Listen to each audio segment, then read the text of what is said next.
اعوذ باللہ من الشیطان الرجیم بسم اللہ الرحمن الرحیم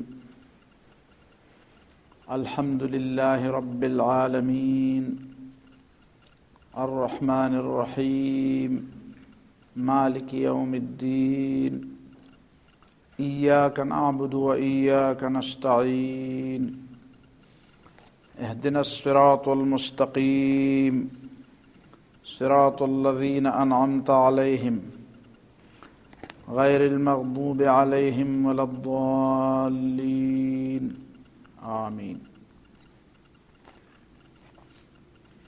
الحمد للہ رب العالمین،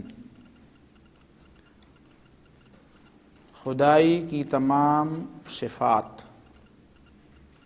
الوہیت اور ربوبیت کے تمام حقوق اور اختیارات صرف اللہ رب العالمین کے لیے ہیں، اسی لیے کہ وہ رب العالمین ہے۔ رب پالنے والے کو بھی کہتے ہیں، جس سے تربیت کا لفظ نکلا ہے، مربی، تربیت کرنے والا، کسی کو درجہ بدرجہ اٹھانے والا،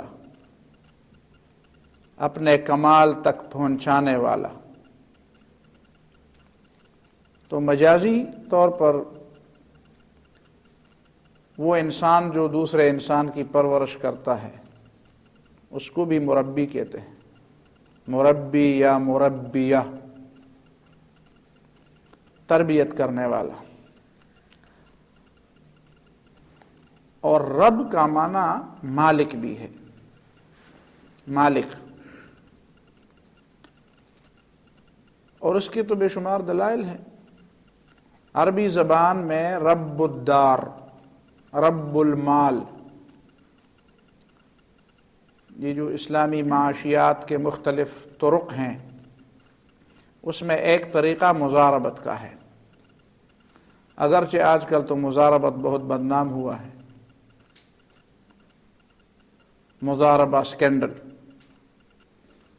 مضاربہ کا معنی یہ ہے کہ ایک شخص کے پاس پیسہ ہو اور دوسرے کے پاس پیسہ نہ ہو تو وہ محنت کرے، اور ایک کے پیسے اور دوسرے کی محنت سے جو کچھ کمایا جائے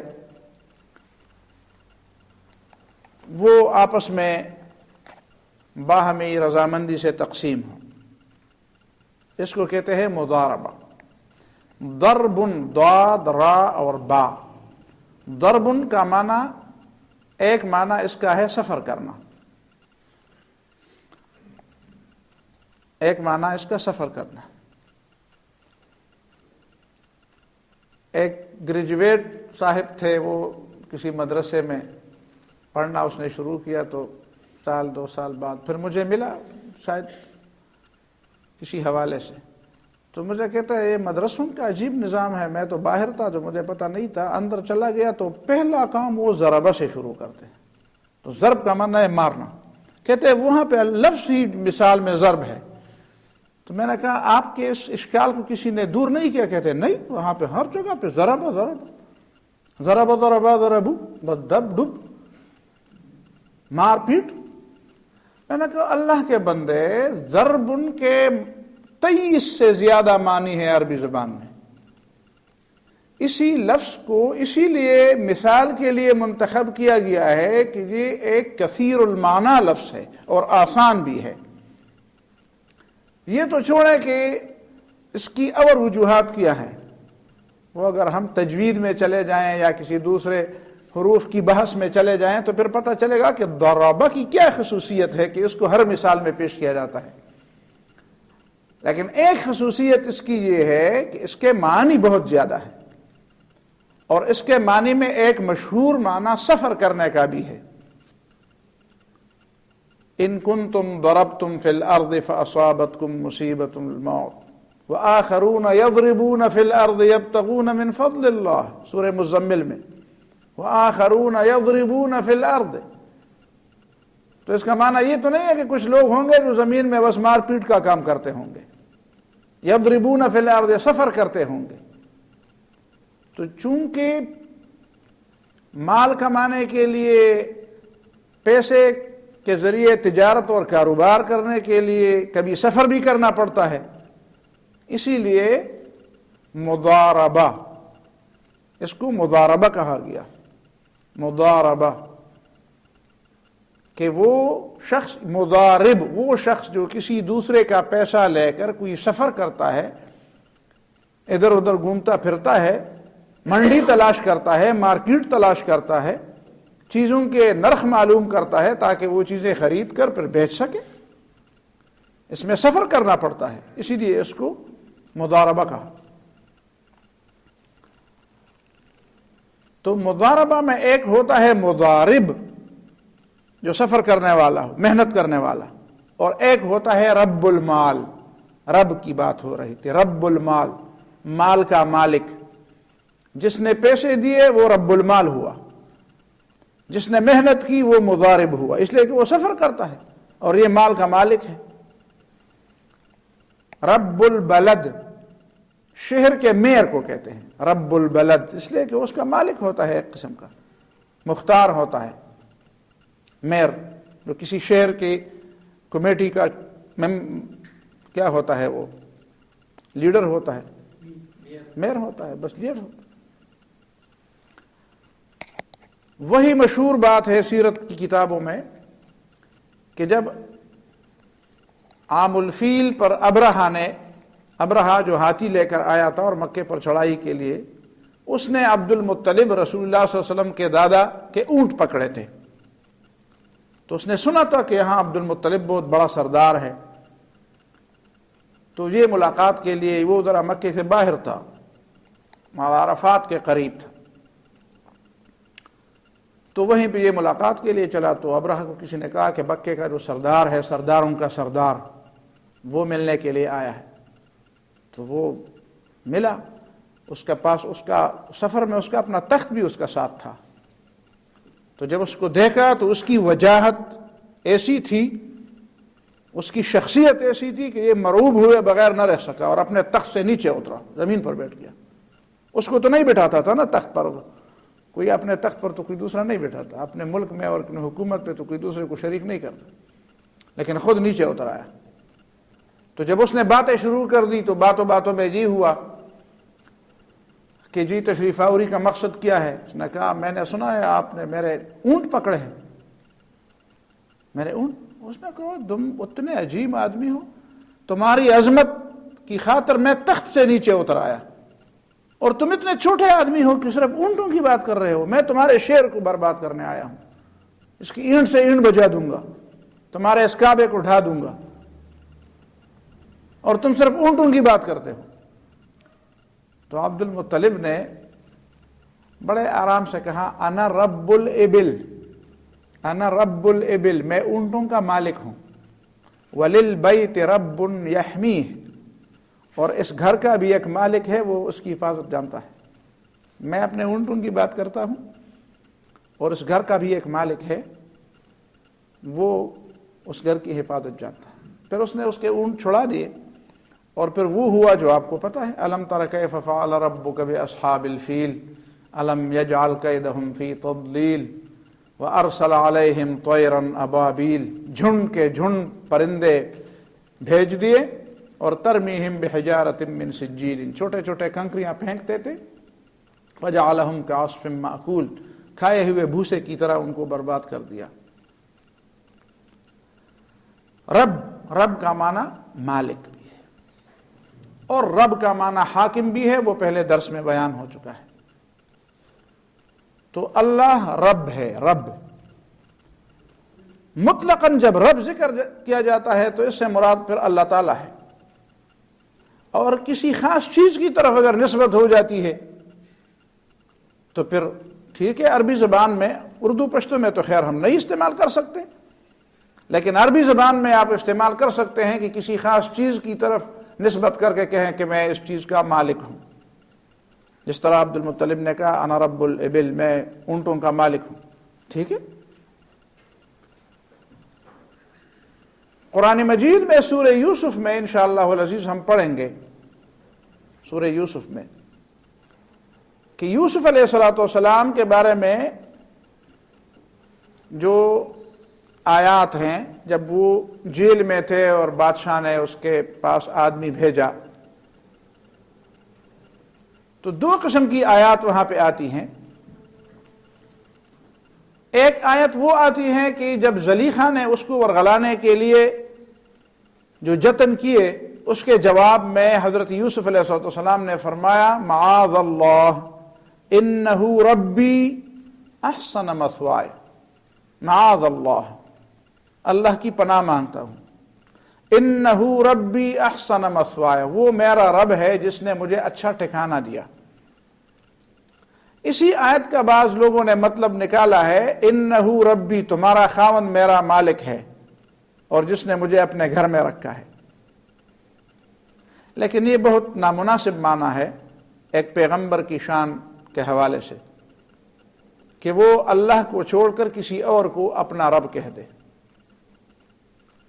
اور سیاق اور سباق بھی اس سے ابا کرتے ہیں، انکار کرتے ہیں۔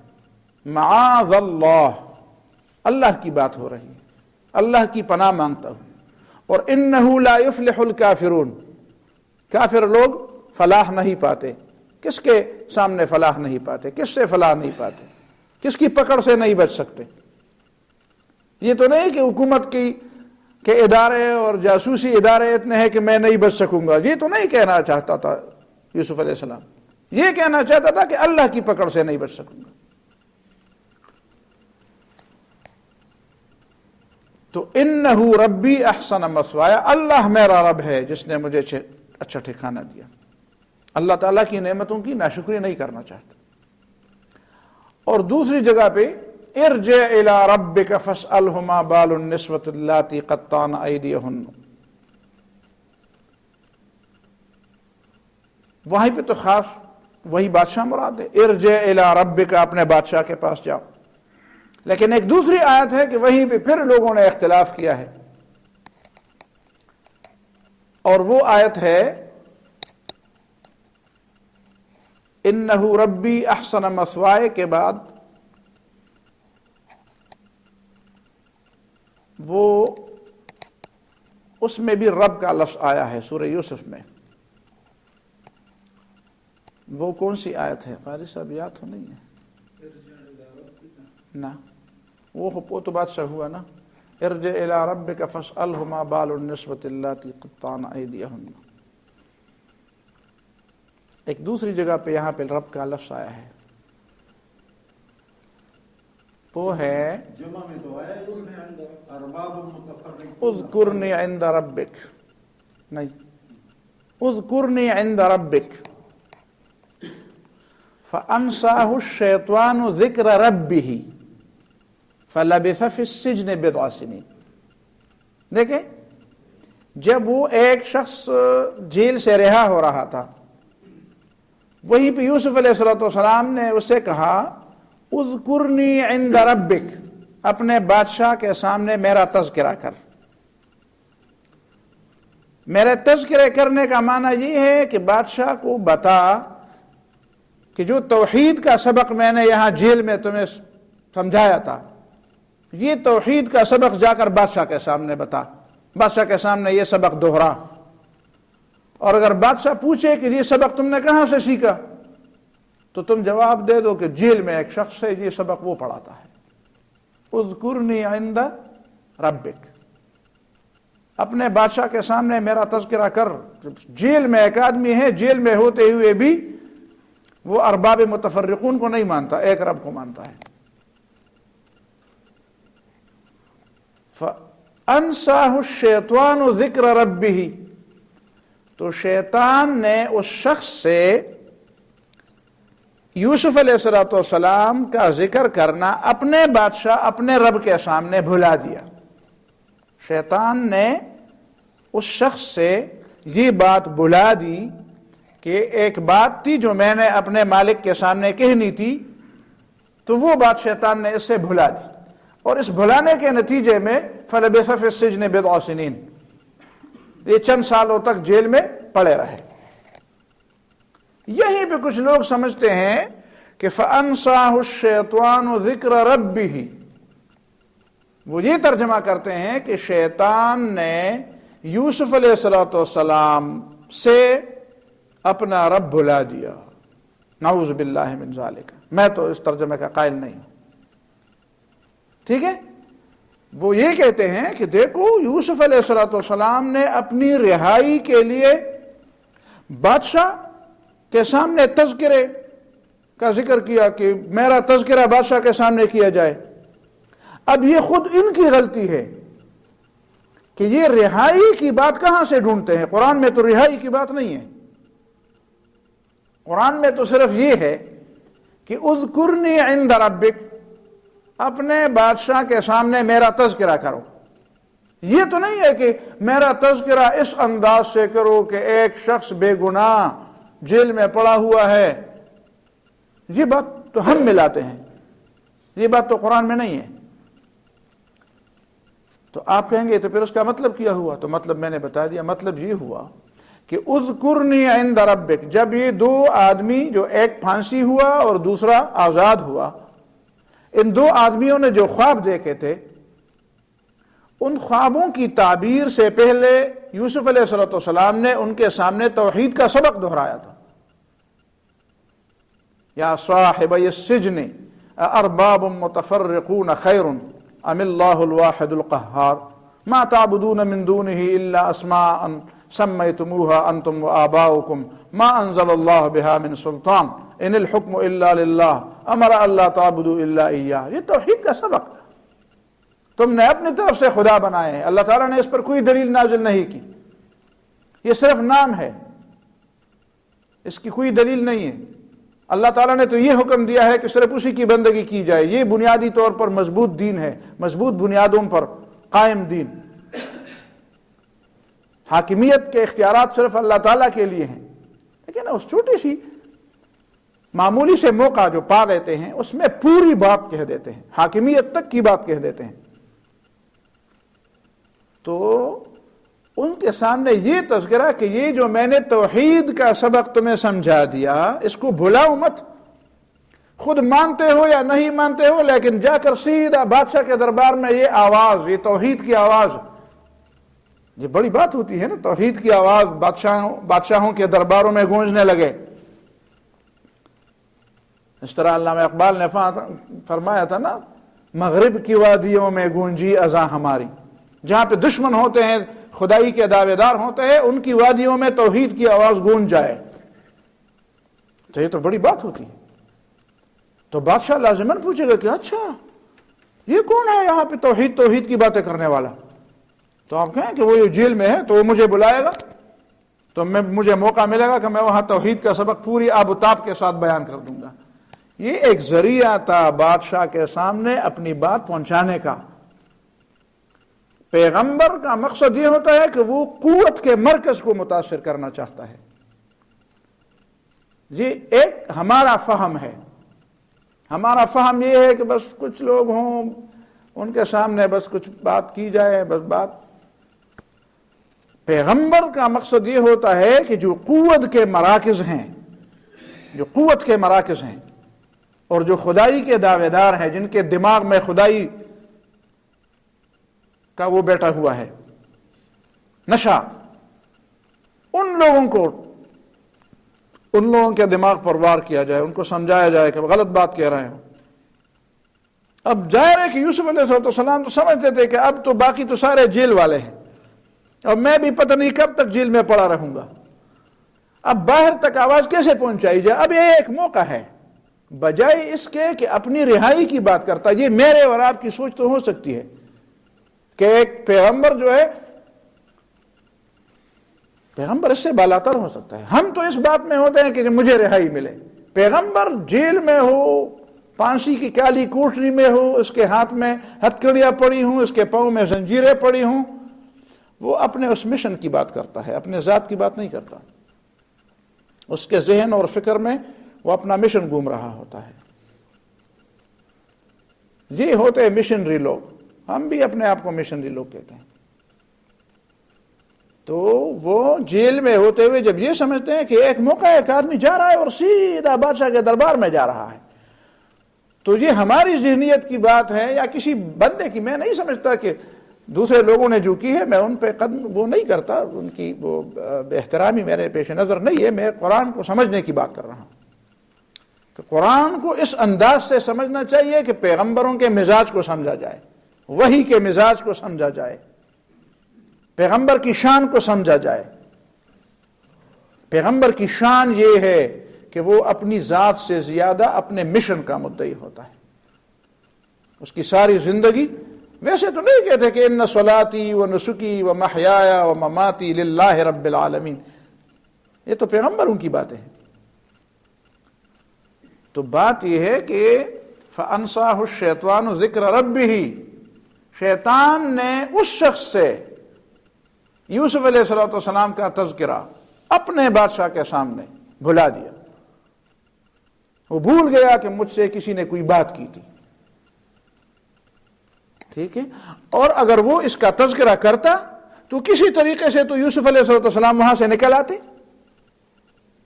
اسی لیے فرمایا, آپ کہیں گے نا بات کی جو آیت ہے اس کی مناسبت کیا ہے, تو میں مناسبت بھی بیان کر دوں کہ فَلَبِثَ فِي السِّجْنِ بِضْعَ سِنِينَ, جیل میں کئی سال پڑے رہے. تو جو لوگ کہتے ہیں کہ یوسف علیہ السلام کا مقصد یہ تھا کہ وہاں پہ میرا تذکرہ کرے تاکہ میں جیل سے نکل جاؤں, وہ تو کہتے ہیں کہ دیکھو نا آپ بات والی آیت میں تو یہ بات ہے فَلَبِثَ فِي السِّجْنِ, اس بھلانے کے نتیجے میں وہ جیل میں پڑے رہے. لیکن میں نے جو توجیہ آپ کے سامنے رکھی وہ کیا ہے, وہ یہ ہے کہ اگر وہ اس کا تذکرہ کرتا تو بادشاہ تو یہ برداشت نہ کرتا. بادشاہ تو یہ برداشت نہ کرتا کہ اچھا جیل میں ہوں لیکن میری خدائی کو نہیں مانتا, کسی اور خدا کی بات کرتا ہے, نکالو لے آؤ مجھے, میں سامنے اس سے پوچھوں کہ تم کون ہو, کس خدا کی بات کر رہے ہو. تو اگر وہ بات کرتا تو اس کے نتیجے میں یقیناً, لیکن وہ نہ نکلا. اس نہ نکلنے کی وجہ اور کئی سال تک پڑے رہنے کی وجہ کیا تھی وہ تو حکمت تو اللہ تعالیٰ جانے. لیکن آیات میں غور کرنے سے ایک بات نکل آتی ہے. وہ بات یہ نکل آتی ہے کہ اگر یوسف علیہ السلام اس باورچی کے کہنے پر کہ بادشاہ کے سامنے اس کا تذکرہ ہوا اور ابھی یوسف علیہ السلام فوراً وہاں پہ نکل پڑے, تو بادشاہ نے تو یقیناً یوسف علیہ السلام سے متاثر ہونا تھا. وہ فوراً نکل آتے اور فوراً یوسف علیہ السلام اس کے سامنے توحید کی تقریر کرتے اور اس تقریر کے نتیجے میں وہ متاثر ہو جاتے. یوسف علیہ السلام کو مصر میں ایک بہت بڑا مقام مل جاتا. لیکن ایک بات جو تھی, جو اللہ تعالیٰ کی حکمت کی بات تھی, وہ پھر نہ ہوتی. وہ کیا تھی؟ وہ بات یہ تھی کہ اللہ تعالیٰ ہمیں یہ سمجھا رہا ہے کہ صرف یہ نہیں کہ یوسف علیہ السلام بہت عظیم کردار کے آدمی تھے اور ان کی مسافرت کے زمانے میں بھی اللہ تعالیٰ نے ان کو ایک عروج دیا, بلکہ اللہ تعالیٰ ہمیں یہ سمجھا رہا ہے کہ ایک شخص کے پاس وہ قوت کیا تھی, وہ قوت اخلاقی قوت تھی. اب یوسف علیہ السلام کی وہ اخلاقی قوت جو اب ہمارے سامنے وہ کھل گئی ہے, وہ قوت ہمارے سامنے جو بالکل کھلے انداز میں آ گئی ہے, وہ اس وقت نہ آتی. وہ کیسے؟ وہ اس طرح کہ جب وہ پڑے رہے اور آخر کار بادشاہ نے خواب دیکھا, خواب کی تعبیر یوسف علیہ السلام نے بتا دی.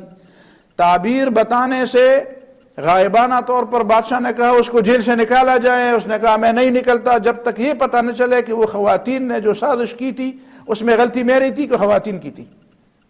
اور جن لوگوں نے اس پر الزام لگایا تھا عین انہی کی زبان سے یہ بات کہلوائی گئی کہ حاشا للہ ما علمنا علیہ من سوء, غلطی ہماری تھی, یوسف علیہ السلام کی کوئی غلطی نہیں تھی اور وہ بالکل پاک صاف ہے. جن لوگوں کی زبان سے حضرت یوسف علیہ السلام کے بارے میں وہ باتیں نکلی تھی انہی کی زبان سے. اور قالت امرأۃ العزیز, حتیٰ کہ زلیخا نے بھی کہا کہ الآن حصحص الحق انا راودته عن نفسه وانه لمن الصادقین, کہ وہ سچے ہیں ہم جھوٹے ہیں. تو یہ باتیں اس وقت ظاہر نہ ہوتی, اور یوسف علیہ السلام کا کردار پھر شاید اس مصر کے ماحول میں، کہ جب وہ جیل میں گئے تھے تو مصر کی خواتین میں تو یہ بات کہ اچھا وہ ایک جوان تھا، وہ اس وجہ سے جیل، اچھا جب جیل چلا گیا تو پتہ چلا کہ غلطی تو اس کی تھی، اب وہ نکل آیا، بادشاہ اس پر مہربان ہوا ہے، بادشاہ اس سے متاثر ہوا ہے، لیکن بات تو وہی ہے نا جو پہلے تھی، یہ بات پر کیسے صاف ہوتی؟ تو اللہ تعالیٰ اپنے پیغمبر کے دامن پر کوئی داغ نہیں چھوڑتا. تو اللہ رب العالمین نے ایسا انتظام فرمایا کہ وہ اس انداز سے جیل سے نکلے کہ سارے جو داغ جس نے لگائے تھے اس نے خود دھو لیے، لگانے والے نے خود دھو لیے، اور پتہ چلا کہ داغ کس کے اوپر تھے. بہرحال یہ تو واقعہ ہے، میں بتا رہا تھا کہ رب کا معنی یہاں پہ کیا ہے. اب رب یہاں پہ صرف رب نہیں ذکر کیا گیا ہے، رب العالمین کا ذکر ہے. عالمین ایک لفظ عالم ہے، ایک اس کی جمع عالمین ہے. عالم عربی زبان میں ما سوى اللہ کو کہتے ہیں، اللہ کے سوا جو بھی ہے وہ عالم ہے. اور عالم کا لفظی معنی ہے ما يعلم به، جو کسی دوسرے کے معلوم کرنے کا ذریعہ ہو، جس سے کوئی دوسری چیز معلوم ہو جائے. ہم اس بلب کو دیکھتے ہیں تو ہمیں پتہ لائٹ آ گئی ہے، ٹھیک ہے. جب ہیٹر جل رہا ہے تو ہم سمجھتے ہیں کہ گیس بھی موجود ہے، سردی بھی موجود ہے. تو یہ نشانی ہے کہ سائن جس کو کہتے ہیں، سائن، علامت، علم، کسی چیز کی نشانی. تو جب ما سوى اللہ، اللہ کے سوا جتنی بھی چیزیں ہیں وہ سب عالم ہے،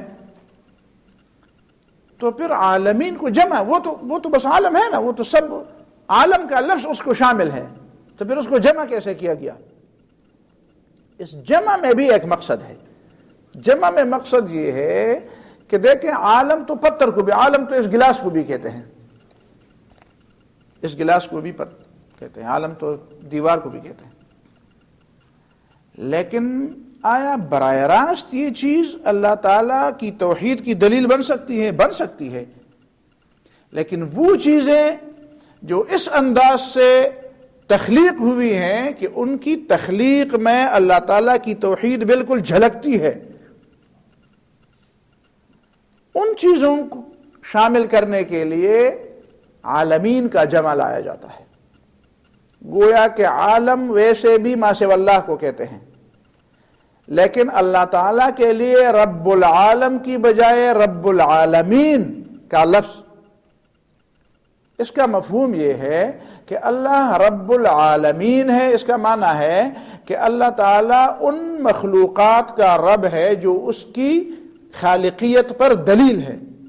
ظاہر ہے کہ ان کا بھی رب ہے، وہ چیزیں جو اللہ تعالیٰ کی خالقیت اور مالکیت پر دلیلیں ہیں، وہ چیزیں ان چیزوں سے مقام اور مرتبے میں اونچی ہے، جو ہیں تو وہ عالم ہے، وہ بھی عالم، اس سے بھی سانے کا پتہ. مثال کے طور پر آپ کہیں کہ اس سے کیسے پتہ چل جاتا ہے کہ یہ گلاس اللہ تعالیٰ کی توحید کی دلیل؟ تو یہ گلاس کسی انسان نے پیدا کیا ہے نا، انسان نے بنایا ہے، کسی انسان نے بنا ہے. تو انسان کو یہ قدرت کس نے دی ہے؟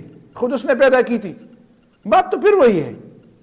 لیکن ایک چیز کے اندر، مثال کے طور پر میں کہوں انسان، میری آنکھ کے اندر اللہ تعالیٰ کی توحید کی جو دلائل ہے وہ اس گلاس کے اندر نہیں ہے.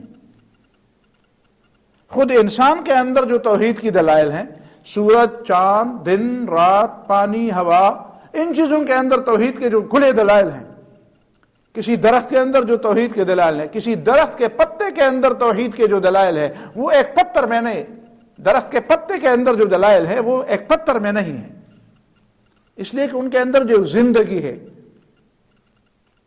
درخت کے پتوں کے اندر جو زندگی ہے، یا دوسری کائنات کی چیزوں کے اندر جو ترتیب ہے، پھر صرف یہ بات بھی نہیں ہے، وہ ترتیب کہ جو ترتیب انسانوں کی ترتیب کے قریب ہو. عالمین کا زیادہ اطلاق ان مخلوقات پر ہوا ہے کہ جو تخلیق میں انسان کی تخلیق کے قریب ہوں.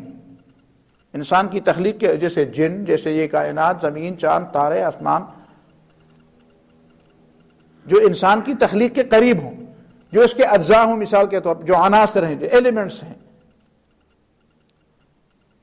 اسی وجہ سے قرآن مجید میں عالمین کا لفظ 61 بار آیا ہے، پورا 61 بار. اور اکثریت آیات کی ایسی ہے کہ جس سے عالمین کا لفظ انسان کے لیے بولا گیا ہے، یا انسانوں کی جماعت کے لیے بولا گیا ہے، کائنات کے لیے بھی بولا گیا ہے. لیکن 4-5 آیتوں کو آپ غور سے پڑھیں. سورہ العنکبوت میں ہے الیس اللہ بأعلم بما فی صدور العالمین، کیا اللہ تعالیٰ ان چیزوں کو نہیں جانتا جو عالمین کے سینوں میں ہے، یعنی جو انسانوں کے سینوں میں ہے. ٹھیک ہے، تو عالمین سے مراد انسانوں کو لیا گیا. اتأتون الذکران من العالمین، کیا انسانوں میں سے صرف مادہ کی بجائے مردوں سے تم اپنی ضرورت پوری کرتے ہو. عالمین، سورہ شعراء آیت نمبر 165. وَأَنِّي فَضَّلْتُكُمْ عَلَى الْعَالَمِينَ، بنی اسرائیل کو کہا جاتا ہے میں نے تمہیں فضیلت دی ہے علی العالمین، اپنے دور کے انسانوں کے اوپر. قالوا اولم ننہک عن العالمین، سورہ الحجر. لوط علیہ السلام کی قوم نے لوط علیہ السلام سے کہا اولم ننہک عن العالمین، ہم نے تمہیں نہیں منع کیا تھا کہ اس طرح کے لوگوں کو مہمان نہ بناؤ. انسانوں کو مہمان بنانے سے ہم نے تمہیں منع کیا تھا، ایک ترجمہ یہ. یا ہمارے معاملات میں دخل دینے سے ہم نے تمہیں منع کیا، اپنی بات سے، اپنے کام سے کام رکھو، ہمارے معاملات میں دخل نہ دو. قال اغیر اللہ ابغیکم ربا وهو فضلکم علی العالمین، عالمین سے مراد سورہ الاعراف میں وَإِذْ قَالَتِ الْمَلَائِكَةُ يَا مَرْيَمُ إِنَّ اللَّهَ اصْطَفَاكِ وَطَهَّرَكِ وَاصْطَفَاكِ عَلَى نِسَاءِ الْعَالَمِينَ، عَلَى نِسَاءِ الْعَالَمِينَ، انسانوں میں. تو اکثریت وہ آیات جس میں عالمین کا ذکر ہے وہ عالمین انسانوں کے لیے استعمال ہوا ہے، اور کبھی کبھی غیر انسانوں کے لیے بھی استعمال ہوا ہے، وہ کائنات کے لیے. قال فرعون وما رب العالمین، فرعون نے موسیٰ علیہ السلام سے کہا رب العالمین کیا ہوتا ہے؟ قال ربکم ورب آباء، قال رب السماوات والارض وما بینہما ان کنتم موقنین. تو موسیٰ علیہ السلام نے فرمایا رب السماوات والارض وما بینہما. تو عالمین سے مطلب کیا ہے؟ سماوات والارض وما بینہما. تو اللہ رب العالمین ہے. اس میں بنیادی مقصد میرا یہ تھا کہ آپ کو یہ بتاؤں کہ دیکھو اصل عالم انسان ہے، اور عالمین کا معنی ہے ایک ایک انسان. مثال کے طور پر ایک معنی میں تو ہم سب عالم ہیں، لیکن اگر دوسرے معنی میں دیکھا جائے عالمین، تو جب اس کا عالم کا جمع عالمین آ جائے تو ہم کہیں عالمین، زید، عمر، بکر، عبداللہ، عبد الرحمن، یہ سب ایک ایک عالم ہے. پشتو میں ہم کہتے ہیں نا دا پلان کی مرد دا خو زان لا دنیا دا، دا زان لا دا زان لا دنیا دا، ہر سڑی زان لا دنیا دا. ہر ایک کی اپنی ایک دنیا ہے، ہر شخص اپنی جگہ پہ ایک عالم ہے، اس کی الگ ایک دنیا ہے. ہر شخص کا قصہ دوسرے شخص کے قصے سے الگ ہے، اس کی ترجیحات، اس کی پسند و ناپسند، حتیٰ کہ اس کی تاریخ. آپ کیا سمجھتے ہیں کہ ایک ماں باپ کے بچوں کی صرف تاریخ کا فرق ہے، کہ ایک کی تاریخ پیدائش ایک ہے اور دوسرے کی تاریخ پیدائش اس سے چند سال بعد کی ہے؟ کہ نہیں، اس کی دنیا ہی الگ ہوتی ہے. ایک ایک بچے کی الگ دنیا ہوتی ہے، اس کے معیارات، اس کی پسند و ناپسند، اس کے تمنائیں، اس کے وشز، اس کے ارمان، اس کی خوبی خرابی. تو یہ ہر انسان اپنے جگہ پہ ایک عالم ہے. میں اس بات کو اتنے زیادہ زور دے کر کیوں پھیلا رہا ہوں اور کیوں اس پہ اتنا وقت لے رہا ہوں؟ اس میں میرا ایک مقصد ہے، وہ یہ ہے کہ میں یہ سمجھانا چاہتا ہوں کہ اس جدید تہذیب کے اندر انسان کا مقام باقی جانوروں سے دوسرے نمبر پر ہے. یہ تو یہ بھی بڑی لمبی بحث ہے، اس بات کو سمجھانا بھی بہت مشکل ہے. وہ کیا ہے؟ یعنی ایک تو بحیثیت انسان، ایک بحیثیت ایک جان والی چیز، ایک جاندار. بحیثیت انسان کی بات فی الحال چھوڑ دیتے ہیں، صرف ایک جاندار کی حیثیت سے بھی انسان عالم ہے. اور یہ باقی چیزوں کو جو عالمین کہا گیا ہے یا عالم کہا گیا ہے، اس وجہ سے کہا گیا ہے کہ وہ کسی تخلیق کے کسی حصے میں انسان کے مشابہ ہیں. ورنہ تخلیق مخلوقات میں مرکزی حیثیت جس مخلوق کو حاصل ہے وہ انسان ہے. مخلوقات میں مرکزی حیثیت انسان کو حاصل ہے. اب ہمارا طرز فکر دیکھیے، اس جدید سائنس کا طرز فکر دیکھیے کہ وہ انسان کے ساتھ ایسا رویہ رکھتا ہے کہ وہ گویا کہ جانوروں سے بعد کی ایک مخلوق ہے. مثال کے طور پر ہم آپ میں سے ڈاکٹر صاحب اور دوسرے لوگوں کا تعلق جس میدان سے ہے، وہ یہ سمجھتے ہیں کہ دیکھو، پہلا جو کسی دوا یا کسی چیز کا تجربہ کیا جاتا ہے، انسان کے لیے دوا تیار کی جاتی ہے، لیکن تجربہ کس پر ہوتا ہے؟ چوہوں پر ہوتا ہے. اس کا مطلب یہ ہے کہ آپ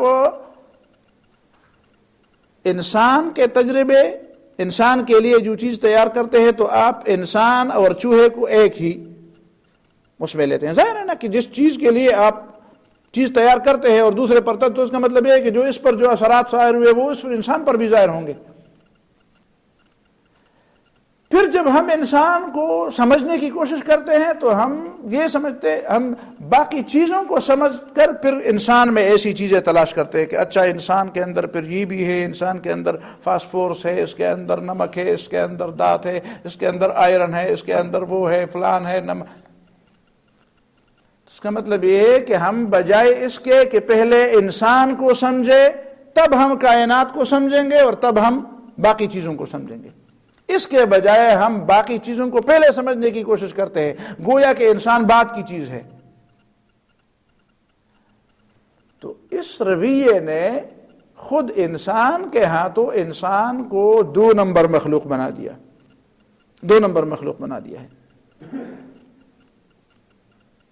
اور اگر انسان پہلے خود انسان کو سمجھنے کی کوشش کرتا تو پھر اس بات کو پہنچ جاتا جس طرح صوفیاء کرام اور بڑے لوگوں نے کہا ہے کہ من عرف نفسہ فقد عرف ربہ.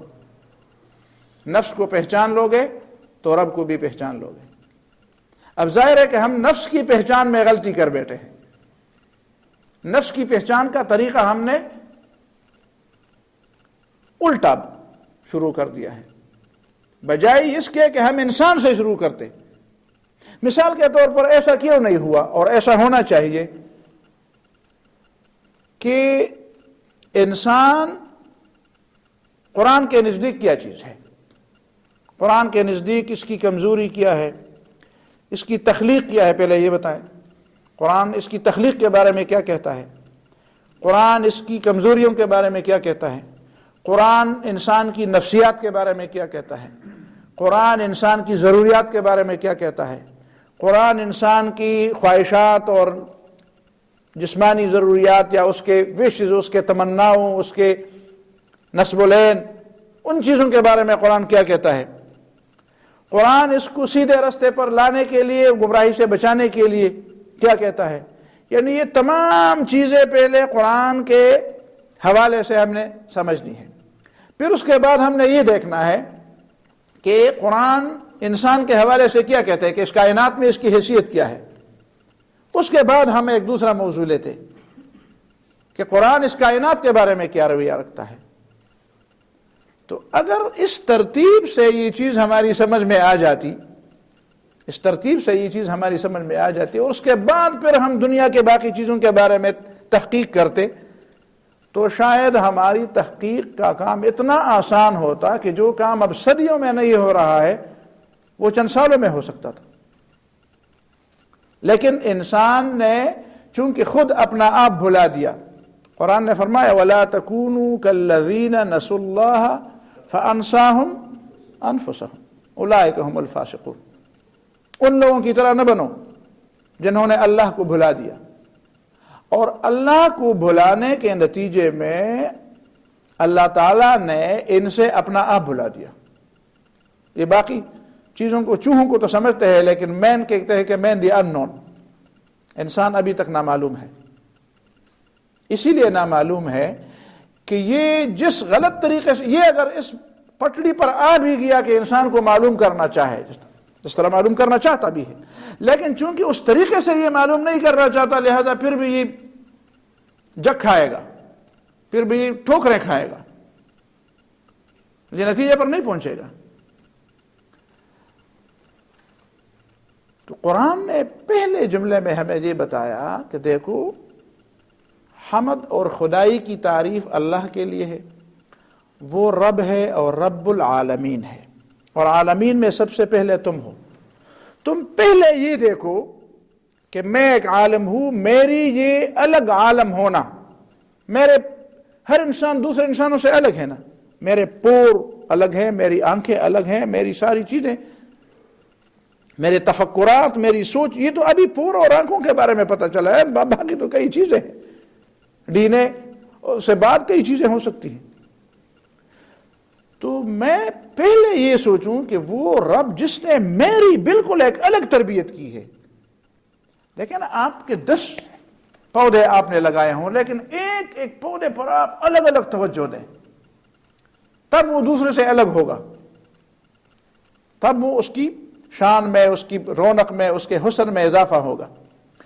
تو گویا کہ انسان کو یہ سمجھا رہا ہے کہ تم اس طرح اس بھیڑ میں پیدا نہیں ہوئے ہو کہ بس پیدا ہو رہے تھے درجنوں مرجنوں اور سینکڑوں ہزاروں اس طرح ہول سیل کے حساب سے بک رہے تھے تو تم بھی اس میں درمیان میں آ گئے. نہیں، اس طرح نہیں ہے. وہ رب العالمین، وہ رب ہے، اور عالمین میں ایک عالم میں ہوں، اور باقاعدہ مجھے پوری توجہ کے ساتھ دوسروں سے بالکل الگ کر کے، جس طرح میری شکل کو سارے انسان کی شکل سے بالکل ایک ممتاز، جو مجھے دیکھے گا وہ پڑھے گا کہ یہ عبداللہ ہے، عبد الرحمن نہیں. اسی طرح اس نے میری پوری ساخت کو ایک مکمل ارادے کے ساتھ، اور پھر اس کو پتہ تھا کہ میری ضروریات کیا ہیں، اس کی ضروریات کے مطابق اس کی ضروریات پوری کی، لیکن میری ضروریات کے مطابق میری ضروریات پوری کی. مجھے جس مقام پہ پہنچایا، یہ اس نے، اللہ تعالیٰ نے اپنی توجہ سے پہنچایا، یہ نہیں کہ وہ مجھ سے غافل ہے. تو اس انداز سے اگر ہم قرآن کو سمجھنا شروع کر دیں کہ اچھا وہ میرا رب ہے، وہ میرے اوپر اتنا مہربان ہے، وہ میرا رب ہے، میرا پالنے والا، میرا پیدا کرنے والا، میری تربیت کرنے والا، میرا مالک، میرے اوپر اپنا حکم چلانے والا، تو پھر ایک تو یہ بات ہو جائے گی کہ اس رب کے ترجمے میں صرف یہ نہیں ہوگی کہ ایک قوت ہے میرے اوپر اور مجھ پر اپنی بڑائی جتاتا ہے، صرف اس بات کا تصور نہیں ہوگا، اور جتاتا اس لیے کہ وہ حقیقت میں ہے بڑا.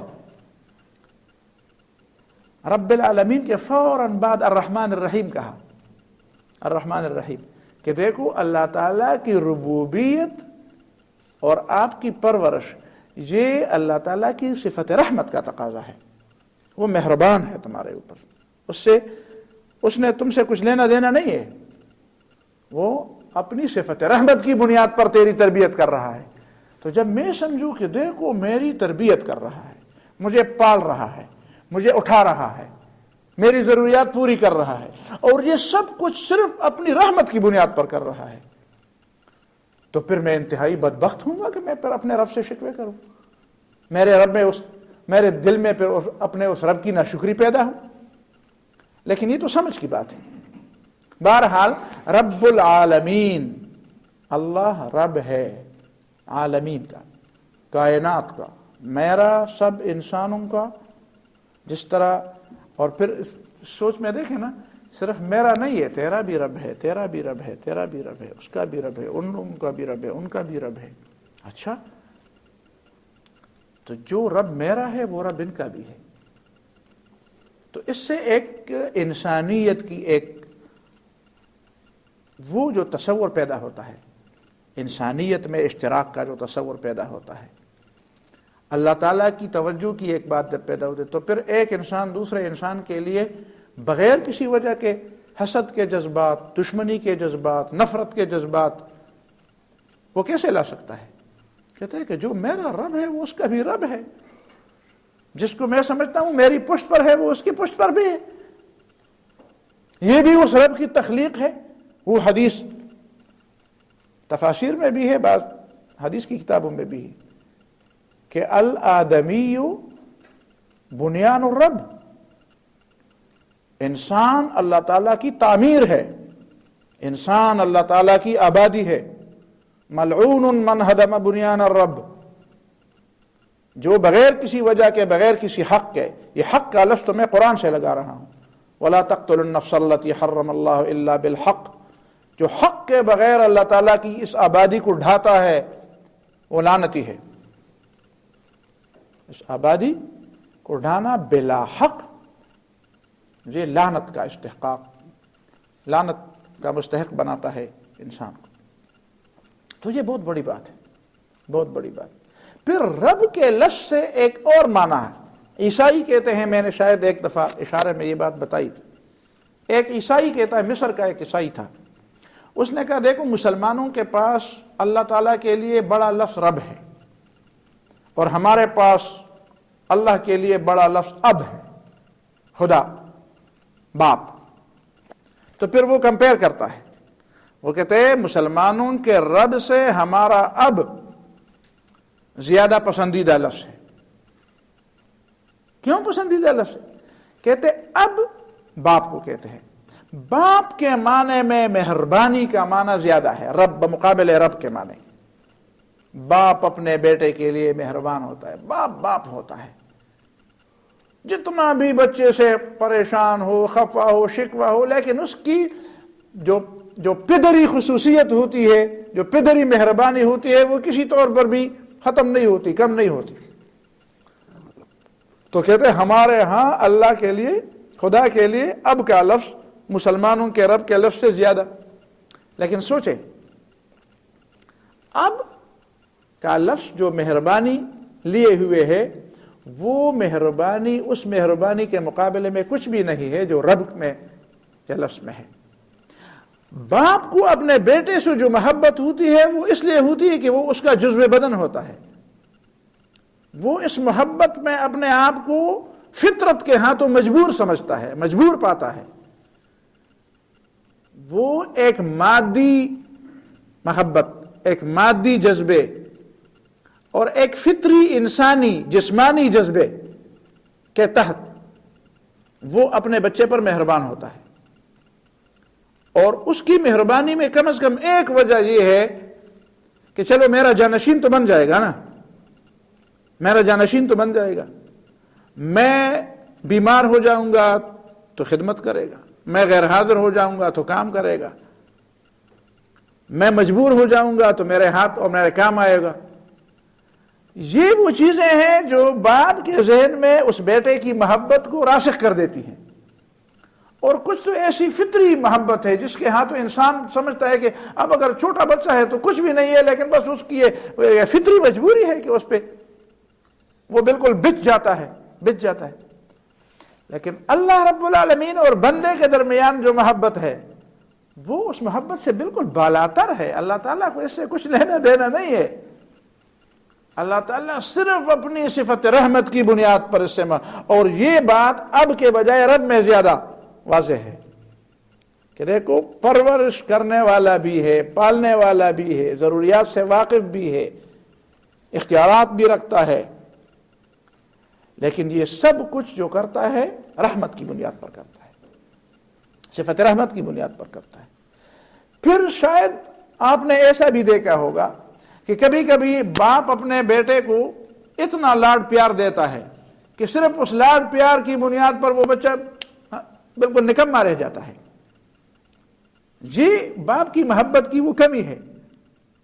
تم تو کہتے ہو کہ اب میں زیادہ محبت ہے، لیکن کئی کئی محبتیں ایسی ہیں، ماں باپ کی محبتیں کئی ایسی ہیں کہ وہ اس محبت کو جب آخری حد تک پہنچاتے ہیں تو اس محبت کے نتیجے میں اس بچے کو نقصان ہو جاتا ہے۔ ان کو پتہ نہیں ہوتا کہ ہماری اس محبت کی بنیاد پر اس بچے کا کیا نقصان ہوا۔ لیکن اللہ کی محبت اپنے بندے سے ایسی ہے کہ جس کے مقابلے میں اس کو ہمیشہ فائدہ ہی فائدہ ہوتا ہے، جس میں ہمیشہ اس کا فائدہ ہی فائدہ رہتا ہے۔ اللہ تعالیٰ کی محبت کا کوئی پہلو ایسا نہیں ہے جو فی الوقت یا مستقبل میں انسان کے لیے کوئی نقصان پہنچانے والا یا اس میں کوئی کمی رہنے والی ہو اس محبت کی بنیاد پر۔ باپ کی محبت کی بنیاد پر ایسا رویہ ہو سکتا ہے کہ اس کی شخصیت میں کوئی کمی آ جائے، لیکن اللہ کی محبت کی بنیاد پر ایسی کوئی کمی انسان میں نہیں رہ سکتی۔ جو کمی رہتی ہے وہ خود اس کی اپنی کمی ہوتی ہے، جو غلطی جو نتیجہ اس کو ملتا ہے غلط نتیجہ وہ اس کے اپنے کیے پر ملتا ہے۔ تو بہرحال یہ وہ بنیادیں ہیں جس کی بنیاد پر اللہ رب العالمین نے اپنے لیے خدائی کی صفات کا جو تذکرہ کیا اس کے لیے دلیل رب العالمین قرار دی۔ الحمدللہ، حمد اللہ تعالیٰ کے لیے، خدائی کی صفات الوہیت اور ربوبیت اللہ تعالیٰ کے لیے ہے، اس لیے کہ وہ رب العالمین ہے، رب ہے اور عالمین کا رب ہے۔ پھر اس میں ایک آخری نقطہ بھی ذہن میں رکھے، اس میں انسان کے لیے بھی ایک پیغام ہے۔ دیکھیں نا، اللہ تعالیٰ نے جتنے صفات اپنے لیے بیان کیے ہیں ہر صفت میں انسان کے لیے ایک پیغام چھپا ہوا ہے۔